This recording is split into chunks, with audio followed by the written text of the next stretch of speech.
I should have known from the silence. It wasn't the kind of silence that gently settled between two people with nothing left to prove. It was the kind that creeps into your bones, stretches across the dinner table like a third person, and whispers that something precious is rotting beneath the surface. Our house still smelled like lavender and fabric softener. The floors still gleamed. The dishes were still stacked perfectly in the cabinet. Nothing looked out of place, but everything felt wrong. 3 weeks ago, I started waking up alone. She said she was staying up late working on a project for a client on the West Coast. Deadlines, she said, tapping her laptop with chipped nails she hadn't bothered to fix. I believed her. I let myself believe her. But the coffee pot was always empty in the morning, and the blanket she usually curled under on the couch was always folded too perfectly, untouched. I began leaving subtle hints, stupid things really, like asking if she wanted to grab lunch at the new Thai place we used to love. She'd glance at her phone mid-conversation and offer a distracted, "Maybe next week." The next week never came. The change wasn't sudden. It was a slow, methodical dismantling of familiarity. She stopped wearing the earrings I gave her for our anniversary, switched her perfume. Her laugh, the real one, the one that used to bubble up out of nowhere, disappeared. She'd come home with this polished, too clean scent clinging to her skin, something colder than what I remembered. She started locking her phone, started taking calls in the hallway, started wearing lipstick to yoga. But it was the humming that finally pushed me over. She never used to hum. One night I came home early, surprise early. She didn't hear me come in. I paused at the door because I heard it. A light, airy tune, something low and sweet. She was walking around the kitchen barefoot, humming, hair still wet from the shower. For a moment, I thought she looked happy. Genuinely, completely happy. And I realized something awful. I hadn't seen her smile like that in months. Not at me. Not even close. That's when I started watching her. I never wanted to be that guy. The one who checks mileage on the car, who notes timestamps on receipts, who becomes a quiet ghost in his own life, hunting answers that scream in silence. But I had to know. I had to be sure. So elite. Said I was flying to Chicago for a 2-day conference. Told her I'd be gone until Friday night. She barely blinked. Said, "Safe travels," and kissed my cheek like a colleague she didn't really like. I waited 3 hours after leaving, parked 2 blocks away, turned off my phone, and walked back through the side gate in the dark. The house was quiet. No music, no TV. Just the tick of the old wall clock in the hallway. Her car was still in the driveway. No lights on in the living room. My heart pounded so hard I could barely breathe. But I told myself I was wrong, that I was paranoid, that I was ruining a perfectly salvageable marriage with suspicion and pride. Then I saw the shoes. Black men's shoes, neatly placed by the back door. Shoes I didn't own. I didn't go inside. Not right away. I stood there for a long time, in the backyard, hidden by shadows, staring at those shoes like they were evidence in a trial I hadn't realized I was on trial for. The longer I stood there, the colder I felt. Not from the air, but from the chill of truth creeping up my spine. Then the kitchen light clicked on. I saw her silhouette first, then his. She leaned against the counter like she owned it. Like I didn't matter, like I didn't exist. She handed him a drink, laughed, a real laugh, and touched his arm. I turned and walked away, not because I was afraid, but because I needed a minute to stop the storm inside me from turning into something irreversible. Tomorrow, I decided. Tomorrow, we're going to have a conversation that neither of us will ever forget. I didn't sleep that night. I sat in my car, parked under a dead streetlight 3 blocks from home, replaying every moment from the past 6 months like a film reel on loop. Every lie, every excuse, every time she turned her face away from mine like she was disgusted to be looked at. My hands didn't shake. My voice didn't break. But something in me, something I didn't know I still had, started to wither. By 7 a.m., I was back at the house. She was in the kitchen, hair pulled back, pretending like nothing had happened. The same morning routine. Coffee brewing, avocado toast on the cutting board, her phone face down next to the sink. She smiled. Not the warm kind, the kind you give to a waiter. "You're home early." I didn't respond. I just looked at her. Really looked. She was still wearing the same robe from last night. She hadn't even changed. "Didn't go to Chicago," I said. She froze. Not visibly. She didn't gasp or drop the knife, but her left eye twitched. She was calculating something, probably how much I saw. Or worse, what I didn't. "You okay?" she asked, putting down the toast. Her voice softened like she was talking to a sick dog. "You look tired." I walked past her and opened the cabinet where we kept the mugs. Took out the black one with the crack near the handle, my mug. My routine.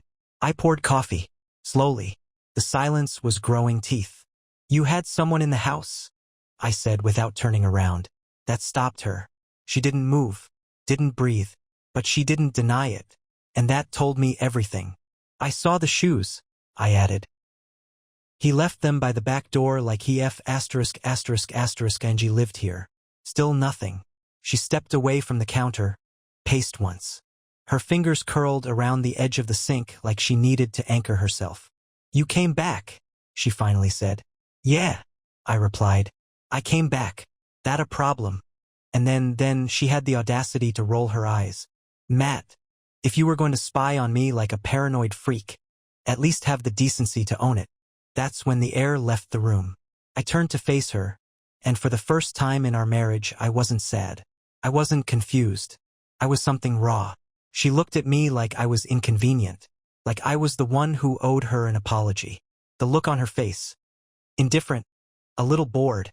It snapped something inside me. "You let him into our house," I said. "You stood in our kitchen and laughed with him while I was out pretending my marriage wasn't a goddamn lie." Her tone shifted, sharp now, defensive. "Do not make this about you. You haven't been present in this relationship for a long time. You've been distant, obsessive, and you think just because you pay the bills you get to play the victim." I almost laughed. "So this is my fault?" She didn't blink.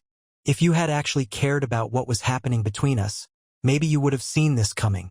There it was, the twist of the knife. Not only was she cheating, but apparently I was the architect of my own betrayal. She turned it all around with a smirk and a shrug. I leaned in just enough to let her feel the cold of what I was about to say. "I didn't just see the shoes. I saw him, and I watched you touch him like I don't even exist." That hit her. Her face tightened. The corner of her lip twitched like she was holding something back. Maybe rage. Maybe regret. But it was too late. I'd already seen her truth. "You know what's worse than being cheated on?" I said, stepping back. "Realizing the person you've loved for a decade doesn't even have the decency to be ashamed of it." She opened her mouth. Maybe to lie, maybe to cry. But I was already walking away. I didn't pack a bag. I didn't slam a door. I just left. Because staying would have made it real. And I wasn't ready to feel how real it was. Not yet. I crashed at my buddy Cole's place that night. He lives downtown, one of those glass condos with too many windows and not enough soul. The kind of place you only go when your life has cracked open and you need somewhere sterile to bleed in peace. Cole didn't ask questions. He just handed me a beer, turned on the TV without sound, and let the silence fill the room while I sat there, still dressed in yesterday's clothes, replaying her voice in my head like some sick mixtape. "You haven't been present in this relationship for a long time. What a performance. What a spin." She took every quiet moment, every missed text, every time I came home late from work trying to keep our lives afloat, and she twisted it into a permission slip for betrayal. I wanted to scream, or maybe sleep for a week. Instead, I sat there with the bitter taste of coffee and rage, my phone on the table, face down like hers always was. Around midnight, she texted me. "We need to talk. Please." I didn't answer, not because I was being noble, but because I knew if I responded, I'd either say something I couldn't take back or agree to something I'd regret. The next morning, she sent another. "Come home. I want to explain everything. I owe you that." And here's the twisted part. Some pathetic part of me wanted to hear her explanation. Not because I thought she had one that would make this make sense, but because I needed her to look me in the eye and tell me the truth. Not her version. Not the edited, filtered, victim-playing monologue. The truth. So I went back. Not like a husband, like a detective returning to the scene. She was already waiting when I walked in. Hair brushed, makeup light, like she was playing the role of a remorseful wife in some primetime drama. She'd cleaned the place. Candles were lit. The scent of vanilla tried to disguise the rot still lurking in the corners. "Thanks for coming," she said softly. I didn't sit, didn't take off my jacket, just stared at her. She folded her hands in front of her like she was preparing a statement. I never meant for you to find out like that. Yeah, I said. How exactly did you plan to let me know? Over brunch? Or were you just hoping I'd keep being a fool while you turned our home into a revolving door? She winced, finally a crack. Good. She took a deep breath. It wasn't serious. I almost laughed. Oh, well, that makes it fine then. Not serious. Just light emotional fraud and betrayal in the comfort of my own kitchen. Don't do this, she said, her voice tightening. Don't make it about morality. Things haven't been okay for a long time. And cheating fixes that? She didn't answer. Instead, she started pacing, like the floorboards might offer her an escape route.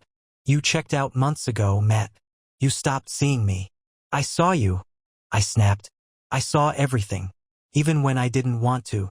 I watched you walk away from me one small choice at a time. And I tried. God, I tried. But you gave up first. You just dressed it up better. That landed. She sat down heavily on the couch, suddenly looking exhausted. I didn't know how to leave. That's when I realized. She didn't want forgiveness. She wanted release.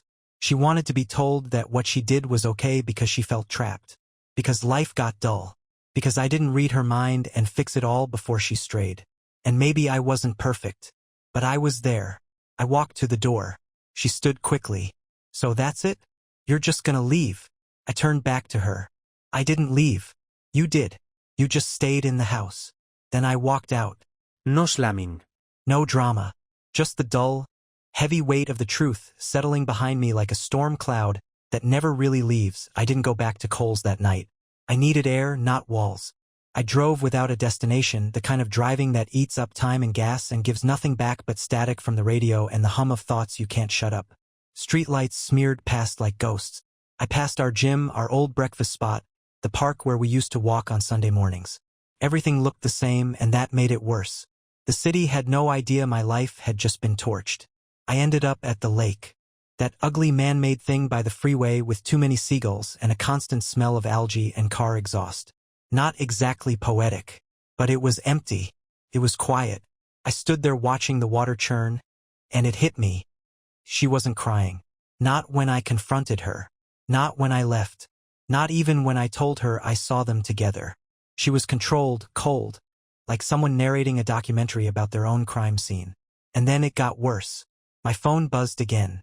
Not her this time. A number I didn't recognize. I almost ignored it, but instinct kicked in. It was a woman. Her voice was shaky, urgent. Is this Matt? Yeah. I shouldn't be calling, but I couldn't not. I'm sorry.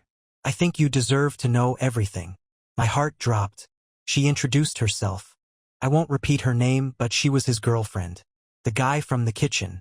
The one who stood in my home like it belonged to him. She'd found texts, photos, voice notes. She hadn't even known about me until 2 days ago, when she followed his location and realized he'd been spending nights at a house that wasn't hers. She'd confronted him. He panicked. Leet. Then, in his scramble to cover his tracks, he confessed more than he meant to. He said your wife's been seeing him for months, she said. They met through some project, I guess. Started off casual. But then she made him promises. Promises? I asked, my mouth dry. Yeah. Said she was leaving you. That you were unstable. Controlling. That you didn't love her.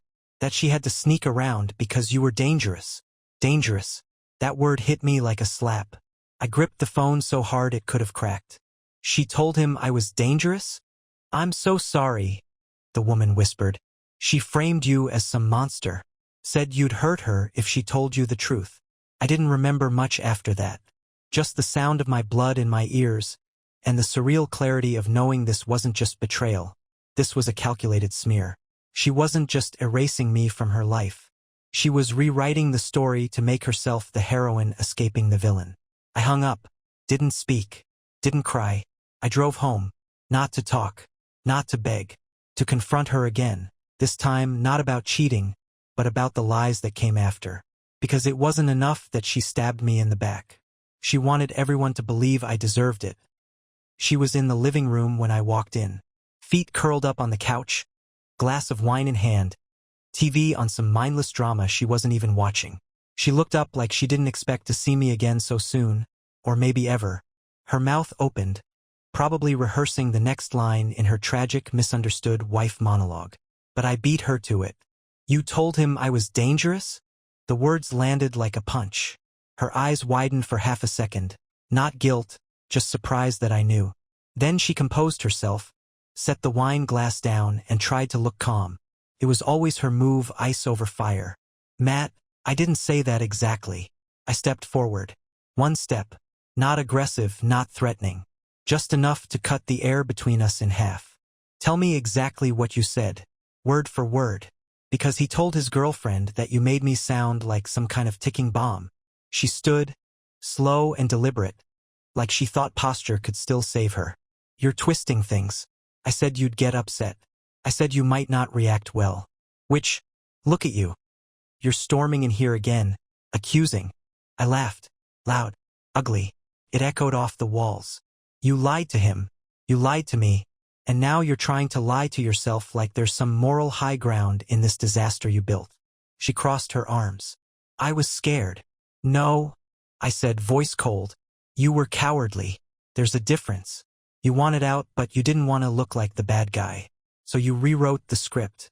Made me the villain in your cheap drama, so you could sleep beside someone new without the guilt. Her jaw clenched. You don't understand. You're right. I cut in.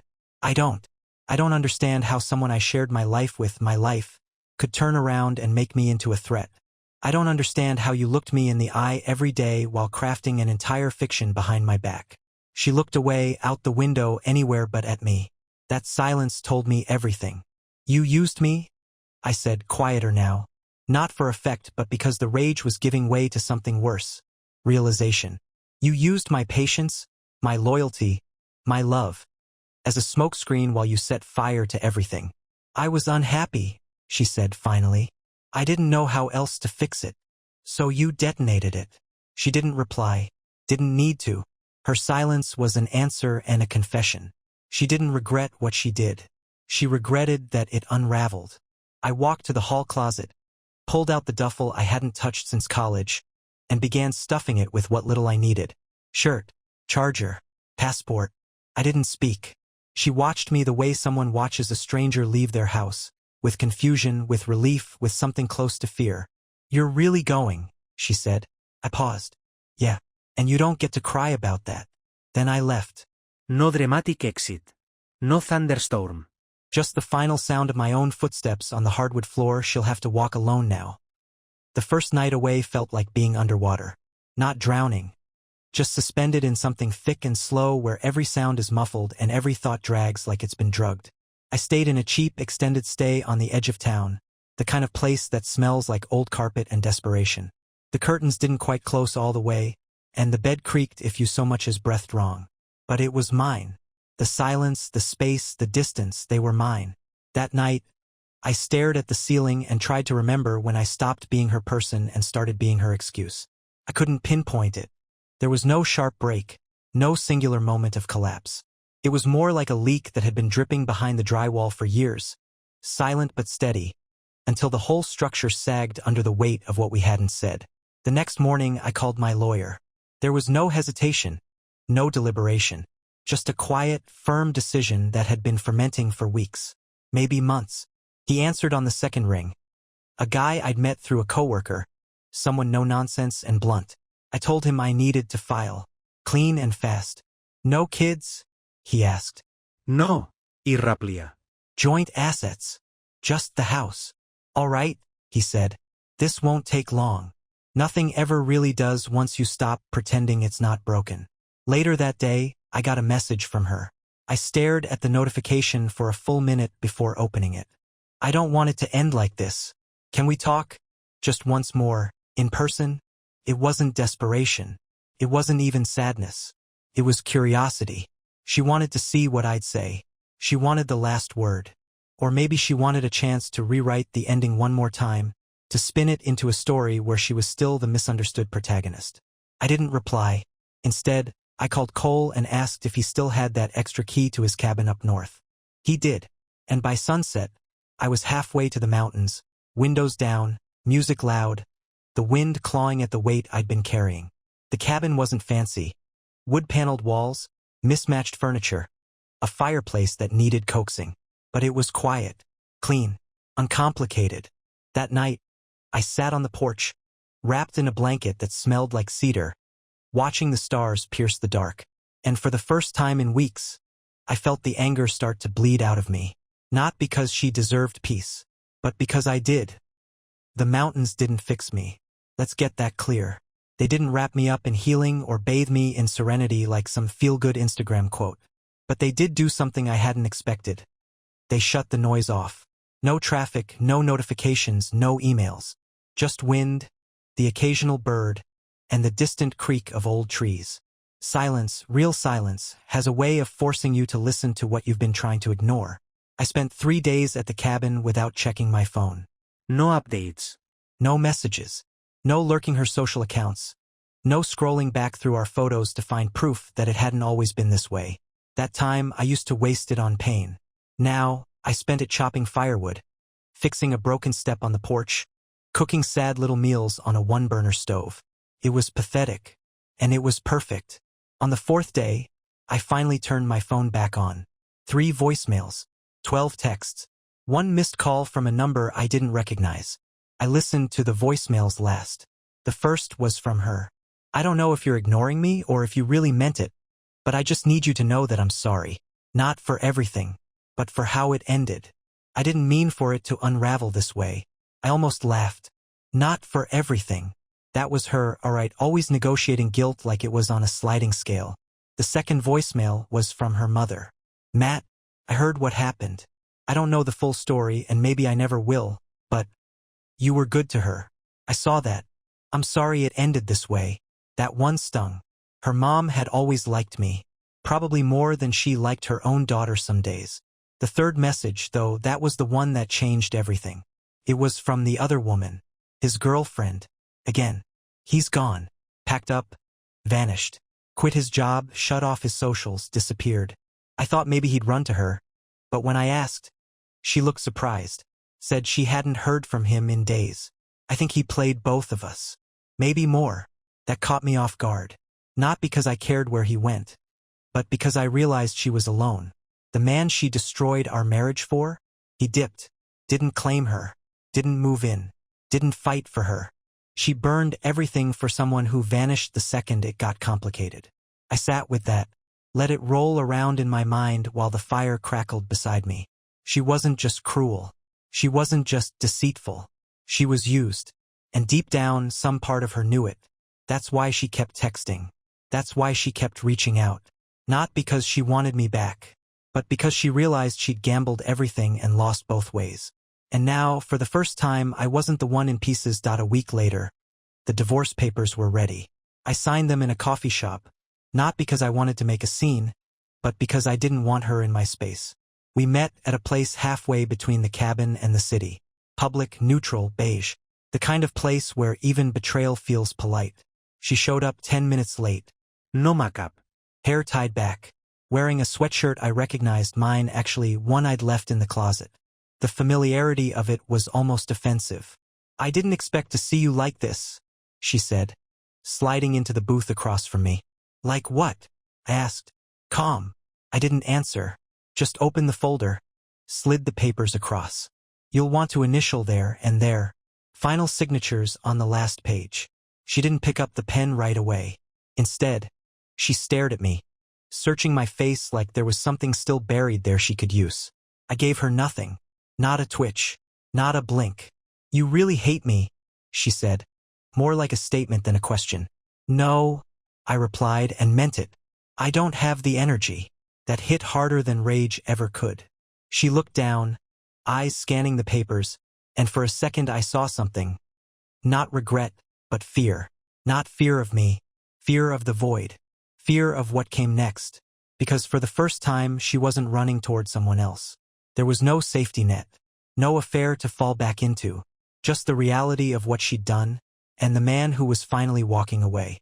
You know, she said after signing, I thought for a while that I could fix it, that you'd come back, that we'd fight and scream and cry and somehow end up in therapy.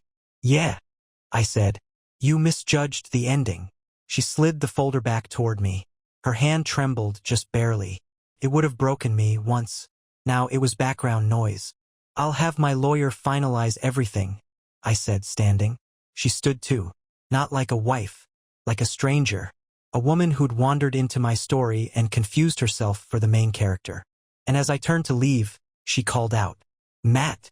I paused, just for a second. "I never thought you'd actually walk away," she said, quiet. "You were always the one who stayed." I didn't turn around. I was.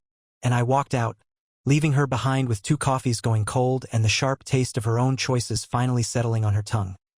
The thing about endings is they don't arrive with fireworks. No swelling music. No satisfying fade to black. Just silence. A long, hollow kind. The kind that stretches across hours and days until you forget what noise used to feel like. 3 days after she signed the papers, I got a package in the mail. No return address. No note. Just a box with my name on it. Her handwriting sharp and slanted across the top.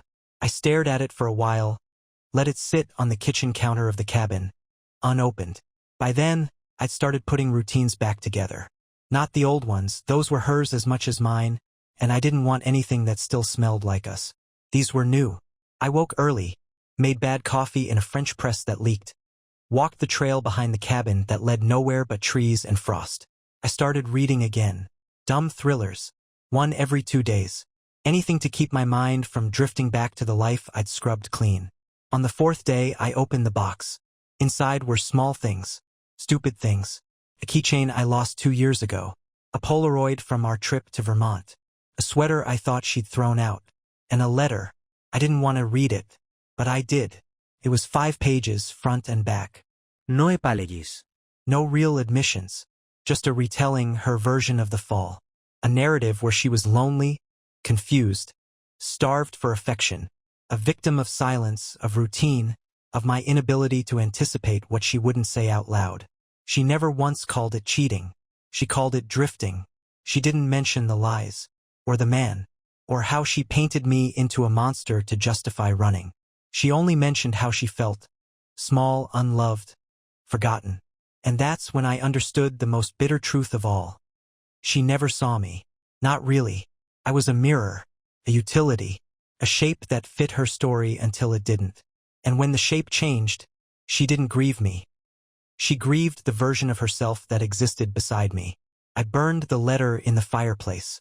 It caught quickly, curling black at the edges, turning all that carefully crafted ink into smoke and nothing. I watched until the last corner vanished, then went outside and split a pile of firewood with more clarity than I'd felt in months.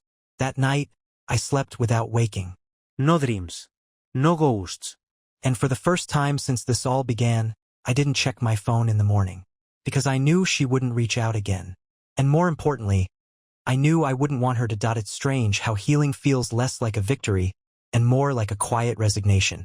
You don't wake up one morning with fireworks in your chest, proclaiming yourself whole. You just stop bleeding. The wound's still there, sure, faint, scarred, and sensitive to the touch, but it's closed. Months passed. I stayed at the cabin longer than I planned. Found work I could do remotely.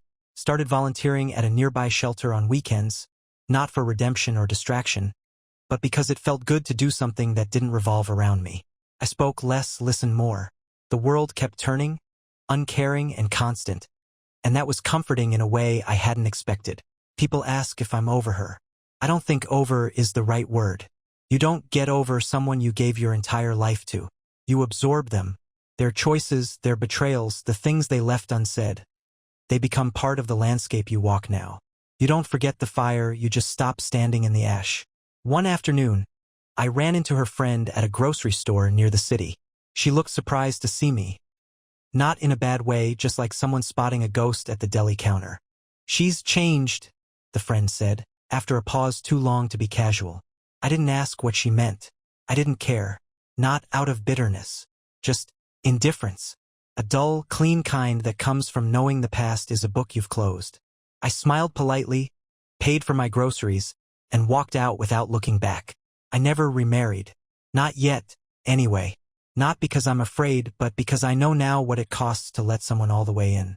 And next time, if there is a next time, it won't be with someone who needs a villain to justify their escape.